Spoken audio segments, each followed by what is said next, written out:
Kumusta sa lahat? Ako si May. Ngayong araw, gusto kong ibahagi ang karanasan ng isang sister.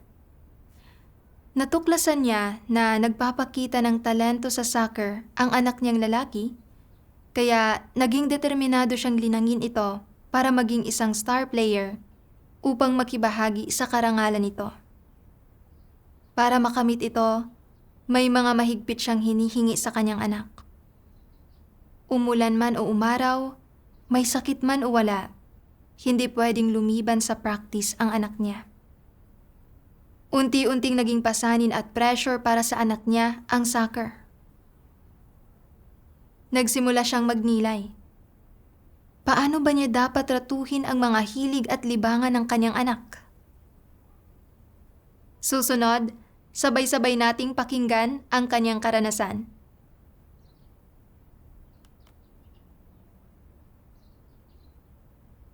Mula pagkabata, medyo mahina na ang anak ko at mabagal din siyang lumaki. Dahil malapit lang ang bahay namin sa eskwelahan, madalas ko siyang dalhin sa sports field para tumakbo at magpalakas ng katawan. Noong panahong iyon, may isang coach na nakapansin sa kanya. Noong 2020, nang nasa ikatlong baitang na ng elementarya ang anak ko, napili siya ng coach para sumali sa pangkat ng soccer ng paaralan. Bawat hapon pagkatapos ng klase, nag-e-ensayo ang anak ko sa field. At nang makita kong hindi na siya maputla at lumalakas ang kanyang katawan, labis akong nasiyahan.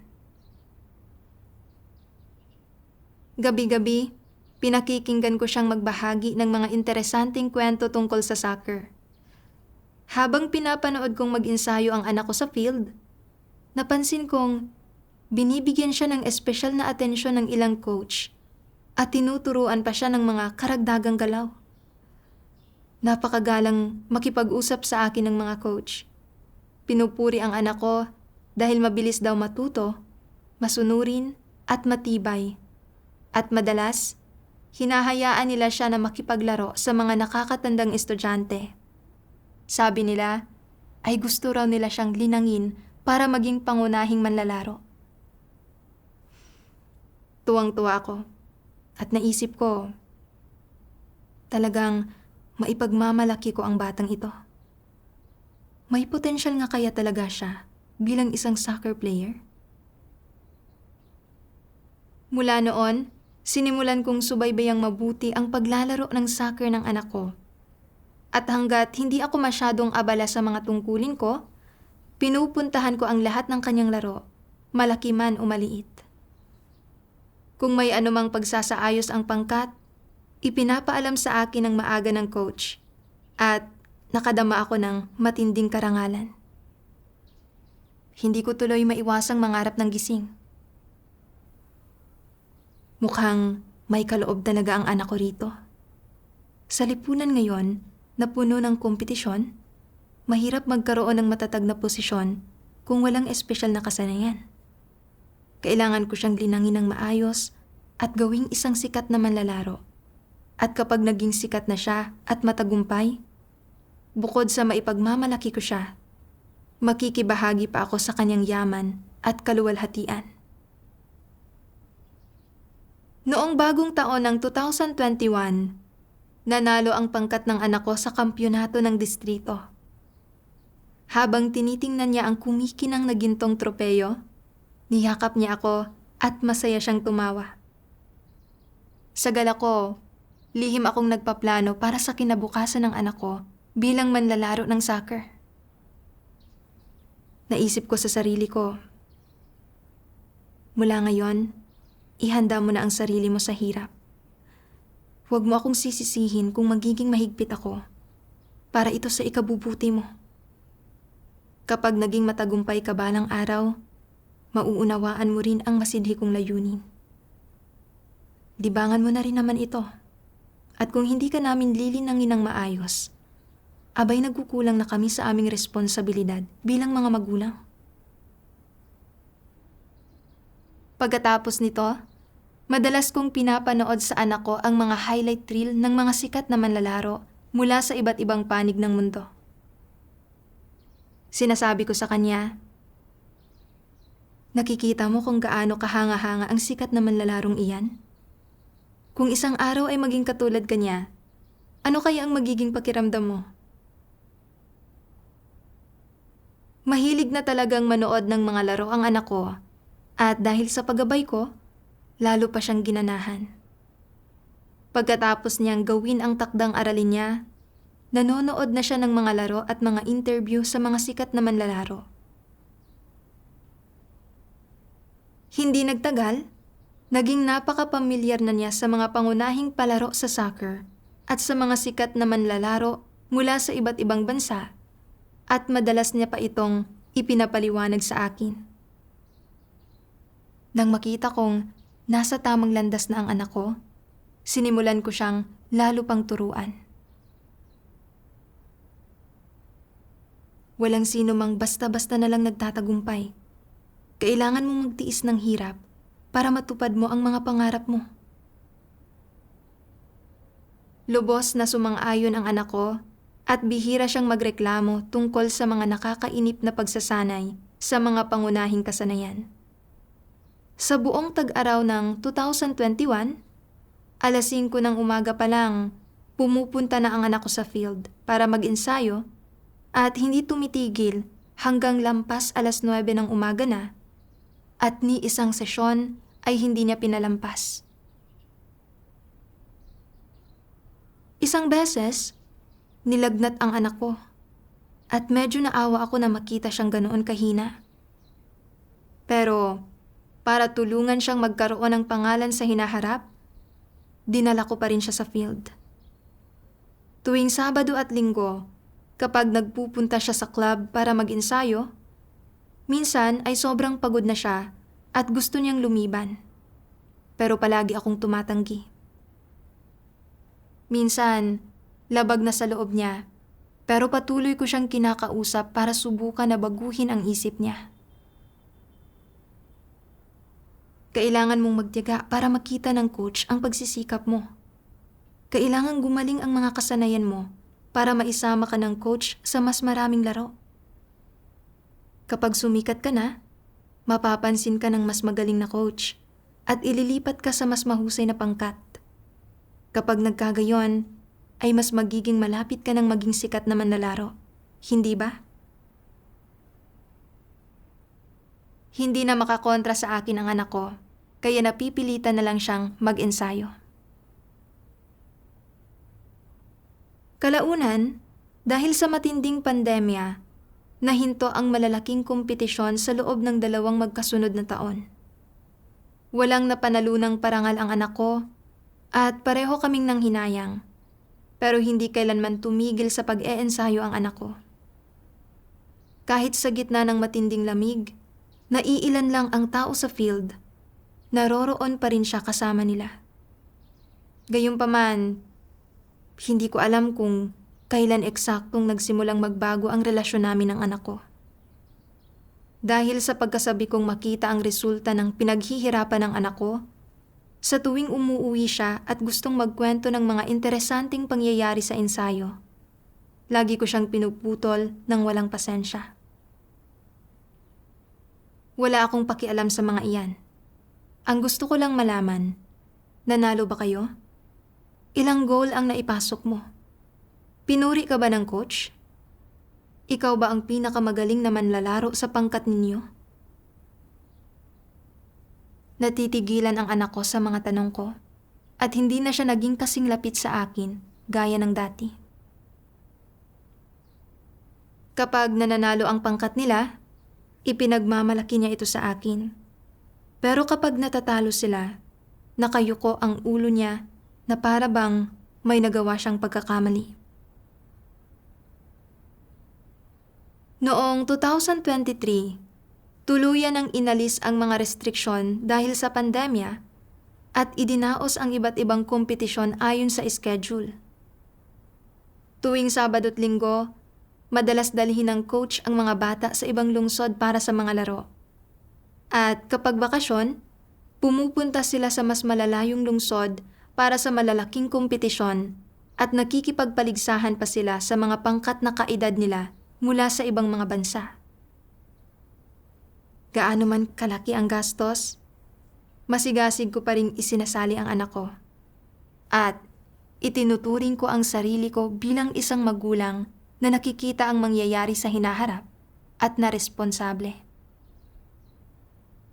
Habang mas maraming parangal ang napapanalunan ng anak ko, lalo akong nagmamalaki at labis na nasisiyahan ang aking banidad sa harap ng lahat ng coach, ibang magulang, at aming mga kaibigan at kamag-anak.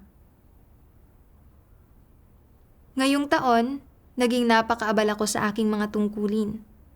Pero para masamahan ang anak ko sa pagsasanay, madalas kong iparada ang kotse ko sa tabi ng field at nagtatrabaho ako sa computer habang hinihintay siya. Dahil madalas akong kailangang bumaba ng kotse para kumustahin ang pag-eensayo ng anak ko, napakababa ng kahusayan ng tungkulin ko. Minsan, sumali ang anak ko sa isang kompetisyon sa syudad at nagkataon namang kasabay ito ng pagtitipon ko kasama ang isang baguhan. Kahit na gusto ko talagang pumunta sa laro ng anak ko, hindi ko naman pwedeng pabayaan ang mga tungkulin ko, kaya kinailangan kong pumunta sa pagtitipon. Pero sa buong panahon na papunta ako roon, ang laro lang ang nasa isip ko. Iniisip ko kung makakapaglaro ba ang anak ko sa buong laban o kung mananalo ba ang pangkat nila. Pagdating ko sa bahay tuluyan, nakita kong wala pa ang baguhan.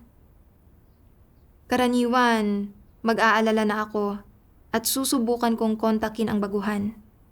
Pero noong araw na iyon, pakiramdam ko ay tamang-tama lang na hindi siya dumating. Dahil ibig sabihin ay makakapunta ako sa laro para mapanood ang anak ko. Naghintay ako sandali. At dahil hindi pa rin dumarating ang baguhan, sabik na sabik akong nagmadali papunta sa laro. Sakto, inabutan ko ang ikalawang kalahati ng laro. Tuwang-tuwa akong makita na nanalo ang pangkat ng anak ko, kaya tuluyan ko nang nakalimutang kontakin ang baguhan. Noong Oktubre 2023, sumali ang pangkat ng anak ko sa isang kompetisyon sa buong syudad, pero hindi sila nanalo ng tropeyo. Galit na galit ako. Lalo na nang makita kong nanalo ng premyo ang pangkat na mas bata ng 1 taon kaysa sa anak ko at nagdiriwang ang mga magulang at mga batang iyon sa WeChat group para akong masisiraan ng ulo. Dati, lagi lang silang naiinggit sa amin. Pero ngayon ay aktwal silang nanalo habang ang anak ko ay umuwi ng walang premyo. Hindi ko alam kung ano ang gagawin ko sa sobrang hiya ko. Pag-uwi ko sa bahay, hindi ako naghapunan. Walang tigil akong naglabas ng sama ng loob sa anak ko. 2 taon nang naantala ang mga kompetisyon dahil sa pandemya. Pero hindi ko inaasahan na wala pa rin kayong resulta ngayon. Ito ay dahil hindi kayo inensayong lahat ng maayos ng coach ninyo bago ang kompetisyon. Iyong isang kakampi ninyo, pumalya sa kritikal na sandali at hinila kayong lahat pababa. At ikaw naman, sa tingin ko, hindi ka rin naman ganoon kagaling. Kung talagang magaling ka, siguradong nadala mo ang pangkat ninyo hanggang sa dulo. Malungkot na nga ang anak ko dahil natalo sila sa laro. Pero nang makita niya akong nagpupuyos, sinubukan niya akong aluin. Ma, huwag ka nang magalit. Sa bawat kompetisyon, may nananalo at natatalo talaga. Hindi lang talaga kami kasing galing nila. Habang tinitingnan ko ang inosenteng mukha ng anak ko, medyo naantig ako. Isang laro lang naman ito. Bakit ba ako ganito kagalit? Pinilit ko ang sarili kong magsabi ng ilang salitang pampalakas loob sa anak ko. Pero sa loob-loob ko, hindi pa rin ako mapanatag. At alauna na ng madaling araw ay hindi pa rin ako makatulog. Naramdaman kong mali ang kalagayan ko, kaya nagdasal ako sa puso ko. O Diyos, hindi ko makontrol ang aking emosyon. Hinihiling mo na palagi naming tingnan ang mga tao at bagay-bagay at palagi kaming umasal at kumilos ng ayon sa iyong salita, gamit ang katotohanan bilang aming pamantayan. Sa anong aspekto ng katotohanan ako dapat pumasok pagdating sa paglilinang sa aking anak? Pakiusap, bigyan mo ako ng kaliwanagan at gabay. Pagkatapos magdasal, naalala ko kung paanong sinabi sa atin ng Diyos kung anong mga responsibilidad ang dapat tuparin ng mga magulang para sa kanilang mga anak. At pumasok sa isip ko ang isang sipi ng mga salita ng Diyos.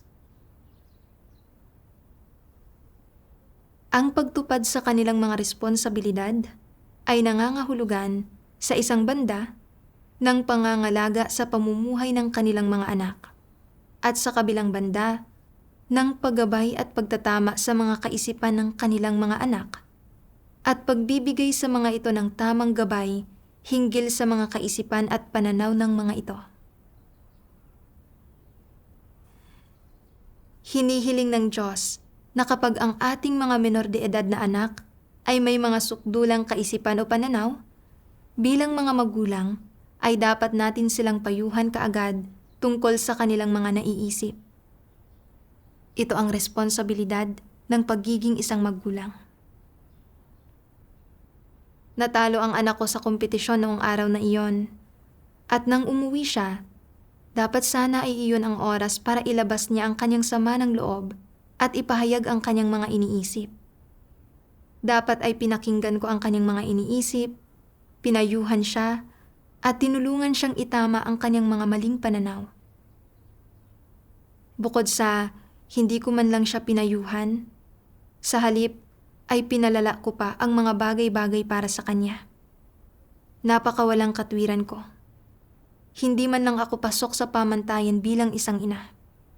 Ang sama-sama ko. Nang maisip ko ang mga ito, unti-unti akong kumalma at hindi na ako nahumaling sa resulta ng kompetisyon. Kalaunan, pinagnilayan ko kung bakit napakarami kong hinihingi sa aking anak.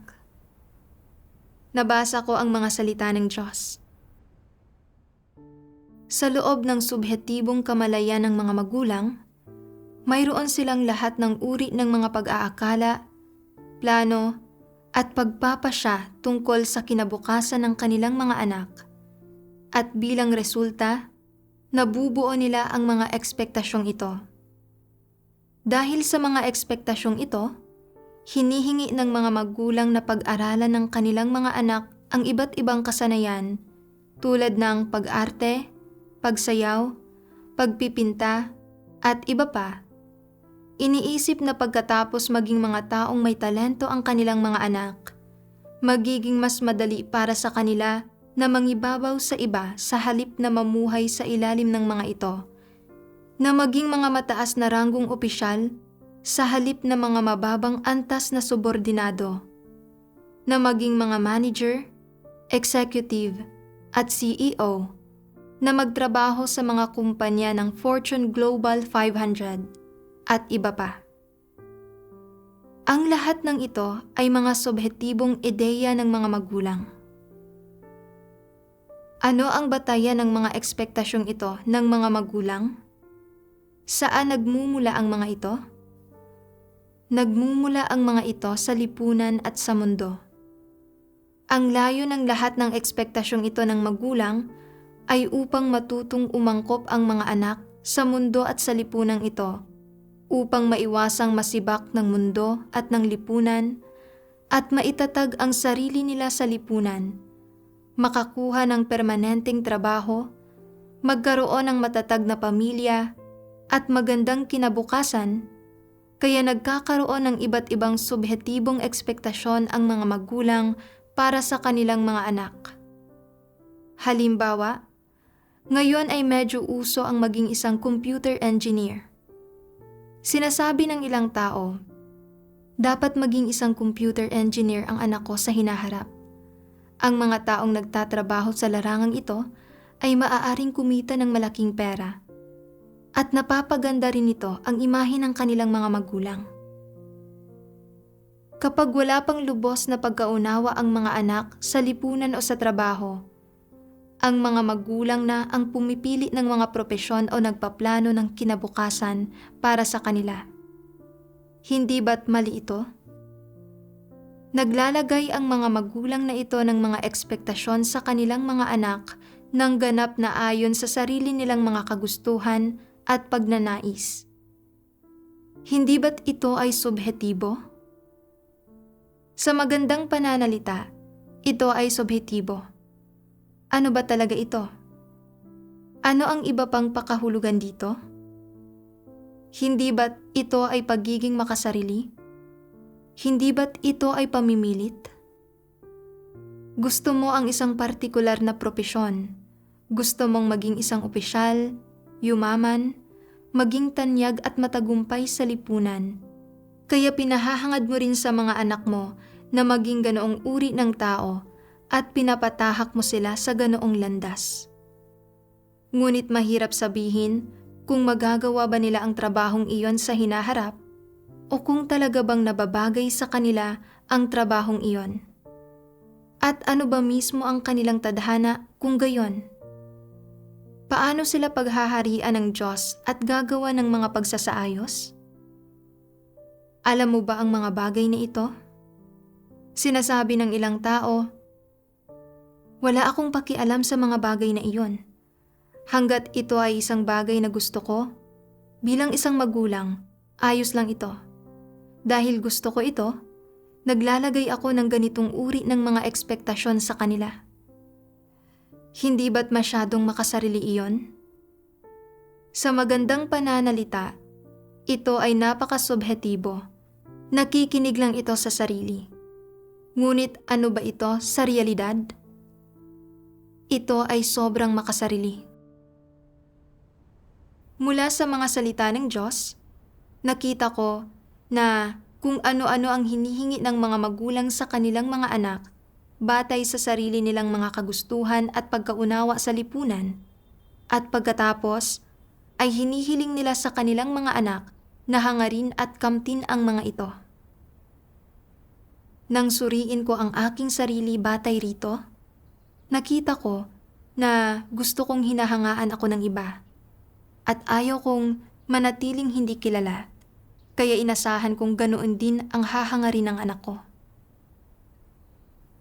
Nakita ko na matindi ang pressure ng kompetisyon sa lipunan at nagkataon namang may kaloob sa palakasan ang anak ko, kaya umasa akong mamumukod-tangi siya sa mga kaedad niya sa pamamagitan ng soccer para sa huli ay maging isang sikat na tao, kumita ng maraming pera at mamuhay ng nakatataas sa iba. Sa ganitong paraan, makikinabang din ako sa kanyang tagumpay. Upang makamit ang layong ito, ipinagkait ko sa anak ko ang kagalakan sa paglalaro ng soccer. At pinilit ko siyang hangarin ang adhikain na maging isang sikat na manlalaro ayon sa aking kagustuhan. Ano man ang tindi ng init o lamig, at kaya man o hindi ng kanyang katawan, pinilit ko pa rin siyang magpatuloy sa pag-eensayo. Unti-unti, naging masyadong nakatuon ang anak ko sa pagkapanalo o pagkatalo at sa karangalan, at nagkaroon pa nga siya ng pagmamalaki at naging kampante dahil sa kanyang mga nakamit. Sa panlabas, mukhang ginagawa ko ito para sa ikabubuti ng anak ko. Pero ang totoo, gusto kong gamitin ang tagumpay niya sa soccer para matupad ang aking makasariling mga pagnanais at maabot ang sarili kong kahilingan na hangaan at magtamasa ng kayamanan at kaluwalhatian. Ang mas mahalaga, Ang mga inaasahan at hinihiling ko sa anak ko ay pawang dulot lamang ng aking pansariling mga kagustuhan. Bata pa ang anak ko at hindi niya nga naiintindihan ang ideya ng pagiging sikat o pagkita ng malaking pera. Pero ipinilit ko ang mga bagay na ito sa kanya at pinilit ko siyang isakatuparan ang plano ko. Napaka makasarili ko talaga. Kung ano ba ang magiging trabaho ng anak ko at kung magiging anong uri ba siya ng tao sa hinaharap, ay nasa ilalim lahat ng kataas-taasang kapangyarihan at mga pagsasaayos ng Diyos. Sa pagpaplano sa buhay ng anak ko ayon sa sarili kong kagustuhan, hindi ba't sinusubukan kong kumawala sa kataas-taasang kapangyarihan ng Diyos? Kalaunan, naghanap ako ng sagot. Bakit ba palagi kong inaasahan at tutuparin ng anak ko ang mga hinihiling ko? Nang mabasa ko ang mga salita ng Diyos, medyo nagkaroon ng kaliwanagan ang puso ko. Sabi ng makapangyarihang Diyos, sa katunayan, gaano man kainggrande ang mga adhikain ng tao, gaano man ka makatotohanan ang mga pagnanais ng tao, o gaano man maaaring kaangkop ang mga ito, ang lahat ng gustong matamo ng tao, ang lahat ng hinahanap ng tao, ay hindi mapaghihiwalay na nauugnay sa dalawang salita. Ang dalawang salitang ito ay lubhang mahalaga sa bawat tao sa buong buhay nila, at ang mga ito ay mga bagay na binabalak na ikintal ni Satanas sa tao. Ano ang dalawang salitang ito? Ang mga ito ay kasikatan at pakinabang. Gumagamit si Satanas ng isang napakabanayad na paraan, isang paraan na lubos na naaayon sa mga kuro-kuro ng mga tao at na hindi masyadong agresibo para magdulot sa mga tao na tanggapin nila nang hindi nila namamalayan ang mga paraan at batas nito ng pananatiling buhay, makagawa ng mga layon sa buhay at direksyon sa buhay, at magtaglay ng mga adhikain sa buhay. Gaano man tila katayog pakinggan ang mga paglalarawan ng mga tao sa kanilang mga adhikain sa buhay, ang mga adhikain na ito ay palaging umiikot lamang sa kasikatan at pakinabang. Ang lahat ng hinahabol ng sinumang dakila o sikat na tao, o sa katunayan ng sinumang tao, sa buong buhay niya ay nauugnay lang sa dalawang salitang ito, kasikatan at pakinabang. Iniisip ng mga tao na sa sandaling magkaroon sila ng kasikatan at pakinabang, may kapital sila para magtamasa ng mataas na katayuan at malaking kayamanan at upang magsaya sa buhay. Iniisip nila na sa sandaling mayroon na silang kasikatan at pakinabang, may kapital na sila para maghangad ng kasiyahan at makibahagi sa walang pakundangang pagtatamasa ng laman. Alang-alang sa kasikatan at pakinabang na ito na ninanais nila, ang mga tao ay masaya at di namamalayang ibinibigay kay Satanas ang kanilang mga katawan, puso, at maging ang lahat ng mayroon sila, kasama na ang kanilang kinabukasan at kapalaran. Ginagawa nila ito ng walang reserbasyon, ni wala ni isang sandali ng pagdududa, at hindi kailanman nalalaman na bawiin ang lahat ng minsang mayroon sila. Mapapanatili ba ng mga tao ang anumang kontrol sa kanilang mga sarili sa sandaling isuko na nila ang kanilang sarili kay Satanas at maging tapat dito sa ganitong paraan? Tiyak na hindi. Sila ay ganap at lubos na kontrolado ni Satanas. Sila ay ganap at lubos na nalugmok sa putikang ito at hindi magawang mapalaya ang kanilang mga sarili. Kapag ang isang tao ay nasadlak sa kasikatan at pakinabang, hindi na nila hinahanap ang kung ano ang maliwanag, ang makatarungan, o ang mga bagay na iyon na maganda at mabuti. Ito ay dahil Masyadong malakas ang pangaakit sa mga tao ng kasikatan at pakinabang. At ang mga ito ay mga bagay na pwedeng hangarin ng mga tao ng walang katapusan sa buong buhay nila at maging sa magpasawalang hanggan. Hindi ba't ito ang aktwal na sitwasyon? Nang mabasa ko ang mga salita ng Diyos, naunawaan ko na ang dahilan kung bakit ako may ganoong mga inaasahan para sa aking anak ay dahil ginawa kong layon ko sa buhay ang paghahangad ng kasikatan at pakinabang. Mula pagkabata, ginamit ko na ang mga satanikong kasabihan na nagsusumikap ang tao na umangat, dumadaloy ang tubig pababa, mamukod tangi at magbigay karangalan sa iyong mga ninuno. At kailangang tiisin ng isang tao ang pinakamatinding hirap para maging pinakadakila sa mga tao bilang mga panuntunan sa buhay. Lubos akong nagtuon sa pag-aaral at pagpasa sa mga pagsusulit. Sa tuwing naaabot ko ang isang layon at pinupuri ako ng iba, kinaiinggitan din ng mga kamag-anak, kaibigan, at kapitbahay ang mga magulang ko dahil sa aking mga nakamit. At pakiramdam ko, sulit ang lahat ng paghihirap na tiniis ko.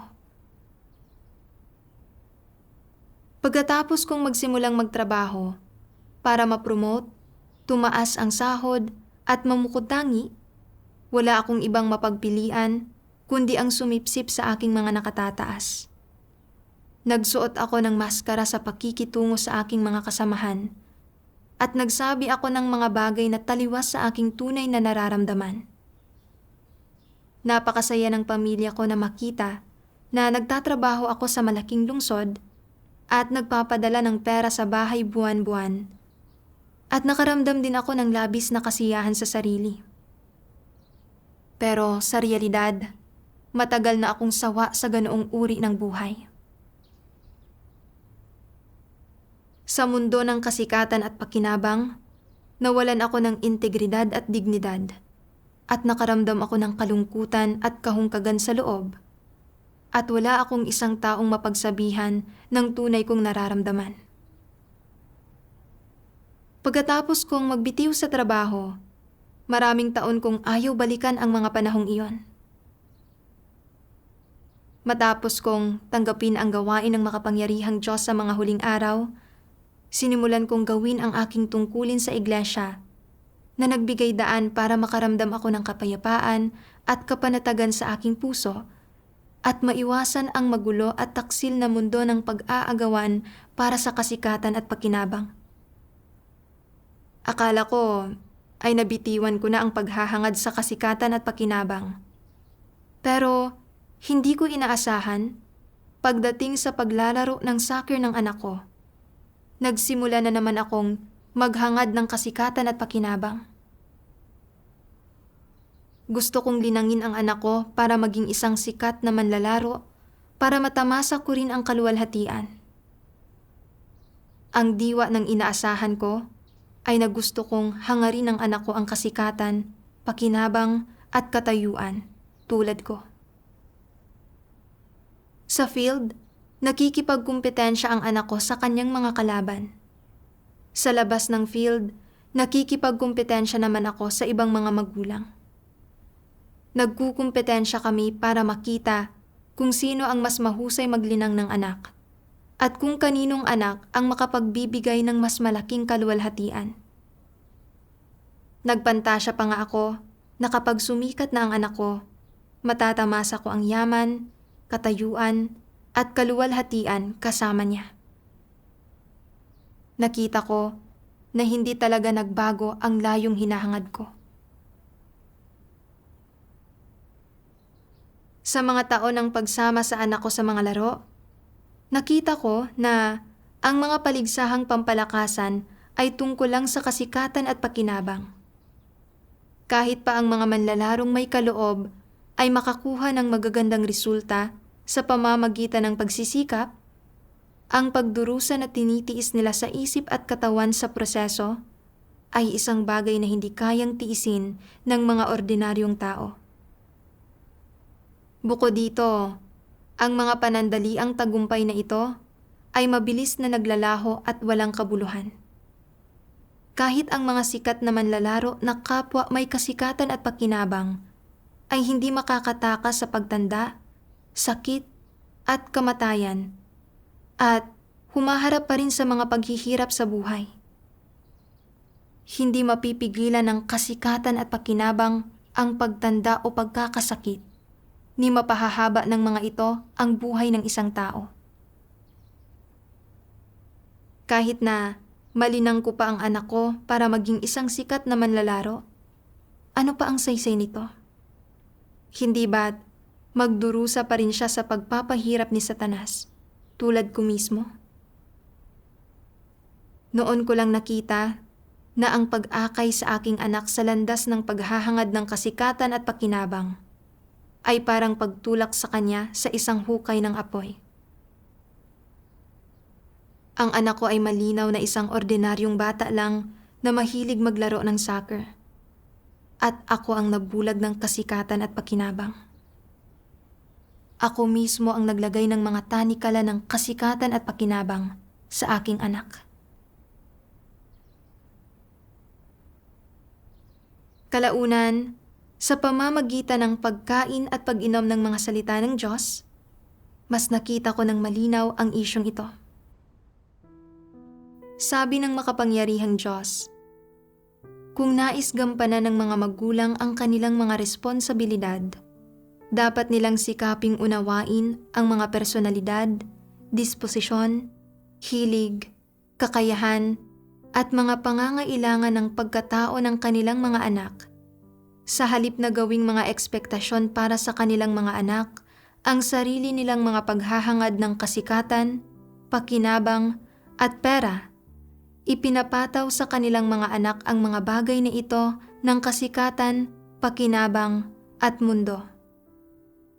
Tinatawag ng mga magulang ang mga bagay na ito sa magandang pakinggan na ngalan ng mga ekspektasyon para sa kanilang mga anak, pero sa realidad, hindi ganoon ang mga ito. Malinaw na nagtatangka silang ipahamak ang kanilang mga anak at itulak ang mga ito sa mga bisig ng mga dyablo. Patungkol sa mga landas na tatahakin ng kanilang mga anak sa hinaharap o sa mga propesyong hahangarin nila, hindi dapat ikintal ng mga magulang sa kanilang mga anak ang mga bagay tulad ng, tingnan mo ang pianistang iyon, si ganito at ganyan. Nagsimula siyang tumugtog ng piano sa edad na 4 o 5. Hindi siya kailanman nagpasasa sa paglalaro, walang naging kaibigan, at nagsasanay lang ng piano at pumapasok sa mga aralin sa piano araw-araw. Kumonsulta rin siya sa iba't ibang guro at pumasok sa iba't ibang kompetisyon sa piano. Tingnan mo kung gaano na siya kasikat na tao ngayon. Maayos na nakakakain, maayos ang pananamit, napapalibutan ng aura ng pagiging katangi-tangi at iginagalang saan man siya magpunta. Ito ba ang uri ng edukasyon na nagsusulong ng malusog na pag-unlad ng isip ng isang bata? Anong uri ito ng edukasyon kung gayon? Isa itong maladyablong edukasyon. Nakapipinsala ang ganitong uri ng edukasyon sa kahit anong murang isipan. Hinihikayat siya nito na maghangad ng kasikatan, na magnasa ng iba't ibang aura ng pagiging katangi-tangi at prestihiyo, katayuan at kasiyahan. Dahil sa edukasyong ito, nananabik at naghahangad siya ng mga bagay na ito mula pa sa murang edad. Itinutulak siya nito na mabalisa, mangamba ng matindi, at mag-alala, at inuudyukan pa nga siya nitong magbayad ng lahat ng klase ng halaga para lang makuha ang mga ito. Gumigising siya ng maaga at nananatiling gising 10 oras ng gabi para gawin ang kanyang takdang aralin at mag-aral ng iba't ibang kasanayan. At nasasayang niya ang kanyang mga panahon sa pagkabata. Ipinagpapalit niya ang mahahalagang taon na iyon para sa mga bagay na ito. Mula sa mga salita ng Diyos, nakita ko na Ipinapasa ng mga magulang ang kanilang paghahangad sa kasikatan at pakinabang sa kanilang mga anak, at naroroon ito sa buong proseso ng pagpapalaki at pagtuturo sa mga anak. Pinipinsala nito ang katawan at isipan ng mga bata, at sa diwa ay itinutulak sila papunta sa mga kamay ng dyablo. Naisip ko kung paanong ang anak ko ay nasa isang walang alalahaning pagkabata. Pero pinilit ko siyang maghangad mula sa edad na 6 o 7 na maging isang sikat na manlalaro at habulin ang kasikatan at kayamanan. Ang mga ito ay higit pa sa kayang pasanin ng kanyang isip sa kanyang edad. Pero ipinilit ko pa ring ikinintal ang mga ideyang ito sa kanya at iginiit na magpatuloy siya sa pag-eensayo kahit na pagod siya o may sakit. Ang soccer ay naging higit pa sa isang interes o libangan lamang para sa aking anak at napasailalim siya sa sobrang pressure mula sa akin. Pinilit ko ang anak kong alalahanin ang pagkapanalo at pagkatalo, tagumpay at kabiguan. Pinilit ko siyang makipagkumpetensya sa kanyang mga kaedad at pinilit ko siyang mag-ensayo ng husto para mas maraming coach ang makapansin sa kanya. Sa puntong ito, nagiging mayabang ang anak ko at masyadong nagiging hambog sa tuwing nananalo siya sa isang laro o tumatanggap ng parangal, at nasisiraan siya ng loob at naiinggit kapag mas magaling ang ginagawa ng iba at nakakakuha sila ng atensyon. Nawala sa anak ko ang kamusmusan na dapat sana ay mayroon siya sa kanyang edad. At lahat ng ito ay kinahinatnan ng pagpipilit ko ng sarili kong mga kagustuhan sa kanya.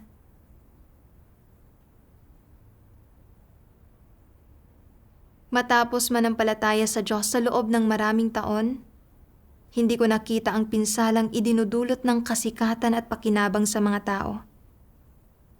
Tinuruan ko pa nga ang anak kong hangarin ang kasikatan at pakinabang, at naantala ang sarili kong mga tungkulin sa proseso. Talagang napabayaan ko ang aking wastong gawain. Labis akong nagsisi at nagdasal ako sa Diyos. O Diyos, hindi ko nauunawaan ang katotohanan. Hindi rin ako pasok sa pamantayan bilang isang magulang. Paano ko dapat turuan ang aking anak? At paano ko dapat tratuhin ang kanyang mga interes at libangan? Pakiusap, bigyan mo ako ng kaliwanagan at gabay. Kalaunan, nakahanap ako ng landas ng pagsasagawa sa mga salita ng Diyos. Sabi ng makapangyarihang Diyos, kapag ipinipilit ng mga magulang ang lahat ng uri ng ekspektasyon at hinihingi sa kanilang mga anak, naglalagay sila ng napakaraming karagdagang pressure sa mga ito. Hindi ito pagtupad sa kanilang mga responsibilidad. Kung gayon, ano ang mga responsibilidad na dapat tuparin ng mga magulang? Kahit papaano, dapat nilang turuan ang kanilang mga anak na maging matatapat na tao na nagsasalita ng totoo at gumagawa ng mga bagay sa matapat na paraan, at turuan ang mga ito na maging mabait at hindi gumawa ng masasamang bagay. Ginagabayan ang mga ito sa isang positibong direksyon. Ang mga ito ang kanilang mga pinakapangunahing responsibilidad. Dagdag pa rito, dapat nilang gabayan ang kanilang mga anak sa pag-aaral ng praktikal na kaalaman at mga kasanayan, at iba pa, batay sa kakayahan at mga kondisyon ng mga ito. Kung nananampalataya sa Diyos at nauunawaan ng mga magulang ang katotohanan, dapat nilang himukin ang kanilang mga anak na magbasa ng mga salita ng Diyos at tumanggap sa katotohanan upang makilala ng mga ito ang lumikha at maunawaan na ang mga tao ay nilikha ng Diyos at na umiiral ang Diyos sa sansinukob na ito. Dapat nilang akayin ang kanilang mga anak sa pananalangin sa Diyos at pagkain at pag-inom ng mga salita ng Diyos upang makaunawa ang mga ito ng ilang katotohanan, upang paglaki ng mga ito ay magawa ng mga ito na manampalataya sa Diyos, sumunod sa Diyos, at gawin ang tungkulin ng isang nilikha sa halip na hangarin ang mga makamundong kalakaran, masilo sa iba't ibang komplikadong ugnayan ng mga tao, at maakit, gawing tiwali, at mawasak ng iba't ibang masasamang kalakaran ng mundong ito. Ang mga ito talaga ang mga responsibilidad na dapat tuparin ng mga magulang. Ang mga responsibilidad na dapat nilang tuparin ay sa kanilang papel bilang mga magulang, ang magbigay sa kanilang mga anak ng positibong gabay at angkop na tulong bago umabot ang mga ito sa hustong gulang, pati na rin ang maagap na pangangalaga sa pisikal na buhay ng mga ito hinggil sa mga pang-araw-araw na pangangailangan. Kung magkasakit ang kanilang mga anak, dapat silang ipagamot ng mga magulang kung kinakailangan. Hindi nila dapat, dahil sa takot na maantala ang pag-aaral ng kanilang mga anak, pilitin silang pumasok sa paaralan at ipagwalang bahala ang pagpapagamot. Kapag kailangang magpagaling ng kanilang mga anak, dapat pahintulutang magpagaling ang mga ito. At kapag kailangang magpahinga ng mga ito, dapat pahintulutang magpahinga ang mga ito. Ang pagtiyak sa kalusugan ng kanilang mga anak ay kinakailangan. Kung mahuli sa pag-aaral ang mga anak, makakahanap ang mga magulang ng paraan para makabawi pagkatapos. Ang mga ito ang mga responsibilidad na dapat tuparin ng mga magulang. Sa isang banda, dapat nilang tulungan ang kanilang mga anak na magtamo ng matatag na kaalaman. Sa kabilang banda, dapat nilang gabayan at turuan ang kanilang mga anak upang matahak ng mga ito ang tamang landas at tiyakin ang kalusugang pangkaisipan ng mga ito upang hindi maimpluwensyahan ang mga ito ng hindi mabubuting kalakaran at ng masasamang gawain ng lipunan. Kasabay nito, dapat din nilang idulot na ang kanilang mga anak ay mag-ehersisyo ng angkop upang matiyak ang pisikal na kalusugan ng mga ito. Ang mga ito ang mga bagay na dapat gawin ng mga magulang, sa halip na sapilitang ipataw ang anumang hindi makatotohanang inaasahan o hinihingi sa kanilang mga anak. Dapat tuparin ng mga magulang ang kanilang mga responsibilidad pagdating sa mga bagay na kailangan ng kanilang mga anak para sa kanilang espiritu at sa mga bagay na kailangan sa pisikal na buhay ng mga ito. Dapat nilang sabihin sa mga ito ang ilang karaniwang kaalaman tulad ng dapat kumain ang mga ito ng maligamgam na pagkain at hindi ng malalamig na pagkain, na kapag malamig ang panahon ay dapat silang magsuot ng makapal para maiwasang ginawin o sipunin. Tinutulungan ang mga ito na matutong pangalagaan ang sariling kalusugan ng mga ito. Dagdag pa rito, kapag may lumitaw na ilang pambata at wala pa sa gulang na ideya tungkol sa kinabukasan ng mga ito, o ilang labis-labis na kaisipan sa mga murang isipan ng kanilang mga anak, dapat bigyan ang mga ito ng mga magulang ng tamang gabay sa sandaling matuklasan ito. Itinatama ang mga pambatang pantasya at labis-labis na bagay na iyon upang makatahak ang kanilang mga anak sa tamang landas sa buhay. Ito ang pagtupad sa kanilang mga responsibilidad. Ang pagtupad sa kanilang mga responsibilidad ay nangangahulugan sa isang banda ng pangangalaga sa pamumuhay ng kanilang mga anak at sa kabilang banda ng paggabay at pagtatama sa mga kaisipan ng kanilang mga anak at pagbibigay sa mga ito ng tamang gabay hinggil sa mga kaisipan at pananaw ng mga ito. Mula sa mga salita ng Diyos, nakita ko na ang responsibilidad ng mga magulang para sa kanilang mga menor de edad na anak ay, sa isang banda, ang pangalagaan ang kanilang mga pisikal na pangangailangan at tiyaking lalaki silang malusog. At sa kabilang banda, ang mas madalas na pakikipag-usap sa mga anak at ang maagap na pagpapayo sa kanila at paglutas sa kanilang mga problemang psikolohikal. At ang mas mabuti pa ay ang dalhin ang kanilang mga anak sa harap ng Diyos. Ang mga salita ng Diyos ang tunay na kailangan ng mga tao. Praktikal niyang itinuturo sa atin kung paano umasal at kung paano pakitunguhan ang ating mga anak. Napakaraming taon na akong magulang, pero wala akong ideya kung ano ba talaga ang ibig sabihin ng gawin ang pinakamakabubuti para sa aking anak. Sa puntong ito, napagtanto ko na sa pamamagitan lamang ng pagsunod sa mga salita ng Diyos ko tunay na matutupad ang aking mga responsibilidad bilang isang magulang at na ito rin ang magbibigay daan para lumaking malusog ang aking anak. Nang mapagtanto ko ang mga ito, hindi ko na pinilit ang anak kong lumahok sa mga pag-eensayo at sa iba't ibang kompetisyon. Sa halip, iginalang ko ang kanyang mga kagustuhan. Kasabay nito, kinausap ko siya. Sinasabing, hindi natin hahangarin na maging sikat na manlalaro ka. Dahil nasisiyahan kang maglaro ng soccer, magtuon ka na lang sa pagkakaroon ng kasiyahan sa paglalaro. Nagulat at natuwa ang anak ko nang marinig niya ito. Gumaan din ng husto ang pakiramdam ko. Pagkatapos niyon, kapag pumupunta ang aking anak sa mga pag-eensayo o kompetisyon, hinahayaan ko siyang asikasuhin ang mga iyon ng siya lang. Napanatag ako para magtuon sa sarili kong mga tungkulin at hindi na inalala ang mga bagay na iyon.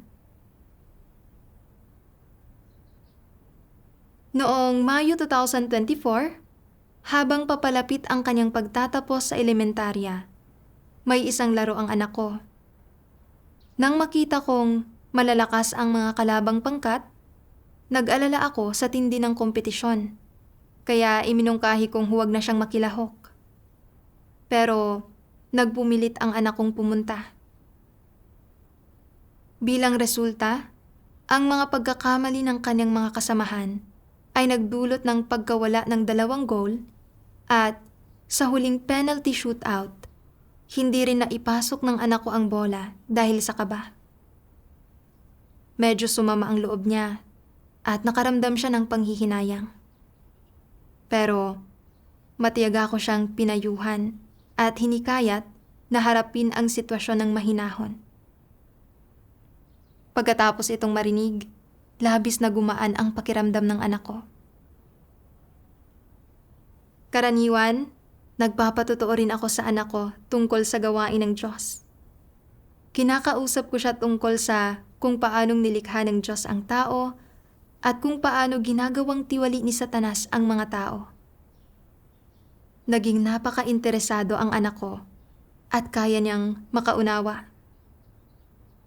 Madalas ko ring tinuturuan ang anak ko na umasa sa Diyos kapag nahaharap sa mga paghihirap at na maging matapat sa kanyang mga salita at kilos at huwag magsinungaling, manlinlang o gumawa ng masasamang bagay.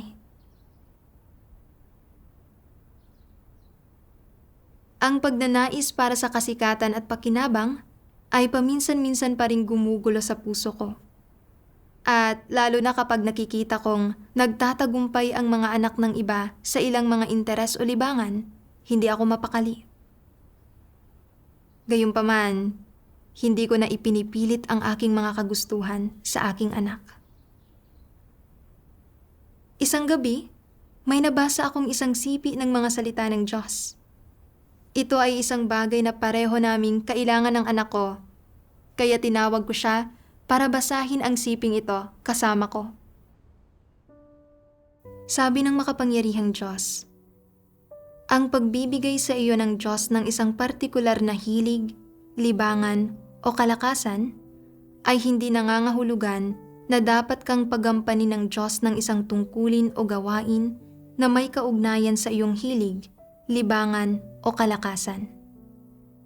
Sinasabi ng ilang tao, dahil hindi ako inuutusang gampanan ang isang tungkulin sa larangang ito o makibahagi sa gawaing may kaugnayan dito, kung gayon, bakit ako binigyan ng gayong hilig, libangan o kalakasan? binigyan ng Diyos ang napakaraming tao ng ilang partikular na mga hilig at libangan batay sa iba't ibang kondisyon ng bawat tao. Siyempre, maraming bagay ang isinasaalang-alang. Sa isang banda, ito ay para sa kabuhayan at pananatiling buhay ng mga tao. Sa kabilang banda pa, ito ay para pagyamanin ang buhay ng mga tao. Minsan, nangangailangan ang buhay ng isang tao ng ilang partikular na hilig at libangan para man sa kaaliwan at kasiyahan o para makagawa sila ng ilang wastong gampanin at sa gayon ay ginagawang makabuluhan ang kanilang buhay bilang tao. Siyempre, saan mang anggulong tingnan, may dahilan sa likod ng pagbibigay ng Diyos at mayroon ding mga dahilan at batayan ang Diyos sa hindi pagbibigay. Maaaring ang iyong buhay bilang tao o ang iyong kaligtasan ay hindi nangangailangan na bigyan ka ng Diyos ng mga interes, hilig at kalakasan at mapapanatili mo ang iyong kabuhayan o mapagyayaman ang iyong buhay bilang tao at gawin itong makabuluhan sa pamamagitan ng ibang paraan. Sa madaling salita, binigyan man ng Diyos ang mga tao ng mga hilig, libangan at kalakasan o hindi ito problema sa mismong mga tao.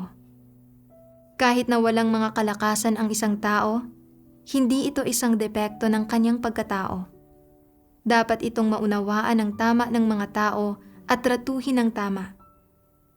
Kung nagtataglay ang isang tao ng ilang partikular na hilig, libangan at kalakasan, dapat niya itong pahalagahan at gamitin ng tama.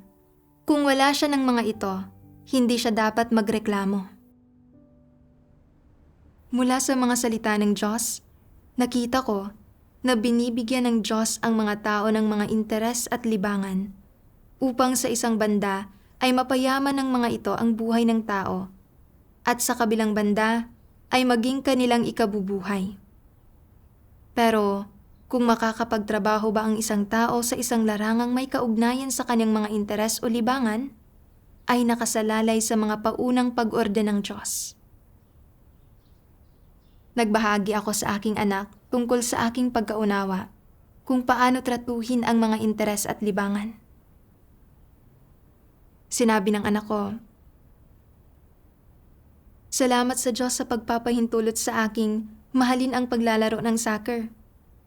Nagdala ito sa akin ng malaking kagalakan. Pero kung magkakaroon ba ako ng isang trabahong may kaugnayan sa soccer, o kung ano ba ang magiging ikabubuhay ko sa hinaharap, ay nakasalalay pa rin sa mga pag-orde ng Diyos." Sinabi ko, "Tama. Tanging ang mga salita ng Diyos ang katotohanan at ganito natin dapat arukin ang bagay na ito." Nararamdaman kong napakagandang manampalataya sa Diyos. Ang mga salita ng Diyos ay ang katotohanan at binibigyan tayo nito ng mga prinsipyo ng pagsasagawa sa lahat ng bagay na nagbibigay sa atin ng landas na susundan at nagkakaloob din sa ating mga puso ng kalayaan at pagpapalaya.